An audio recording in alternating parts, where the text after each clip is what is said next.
Në kuadër të ditës botërore pa duhan, në shkollën e mesme 28 nëntori në Shkodër u zhvillua një aktivitet ndërgjegjësues. Psikologu Fatjon Taipi bëri me dije se mbi 40% e nxënësve janë përdorues të duhanit, duke e konsideruar si një shifër alarmante që tregon për hapjen masive të këtij fenomeni mes të rinjve.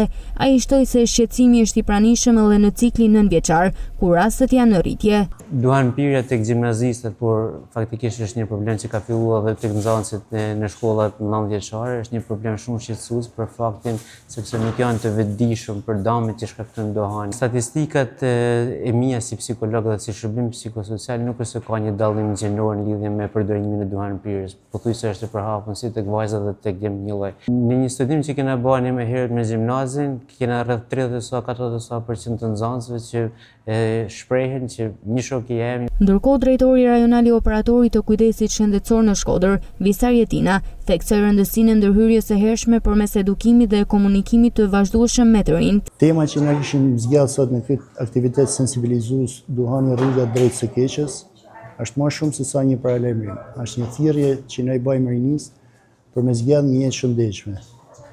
I bëjmë thirrje të jetojnë të lirë nga varësitë të cilat dëmtojnë jo vetëm trupin, por edhe mendjen. Përhapja e cigareve elektronike është një tjetër problem që po shfaqet me shpejtësi mes adoleshentëve.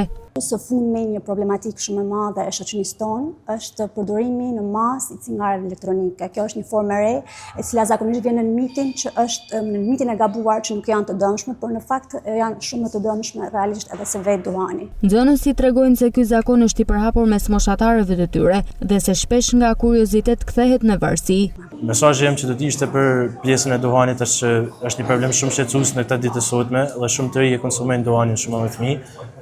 Pjesa jeme që do të thoja ishte që stop duhanit dhe asnjëherë mos ta pini sepse është shumë i dëmshëm për trupin. Një nervesit më të këqija që një person mund të pas dhe ky aktivitet që është pas sot është bërë për me ndërgjegjësu jo vetëm duhanpirësit që e bojnë pra dëmin, jo vetëm vetit tyne, por edhe për sa i përket duhanpirjes pasive. 31 maj, dita botërore pa duhan është një thirrje për reflektim dhe veprim, përballë statistikave alarmante nevojitet angazhimi përbashkët nga familja, shkollat dhe institucionet për të mbrojtur të rinjt nga pasojat e rënda të këtij zakoni të dëmshëm.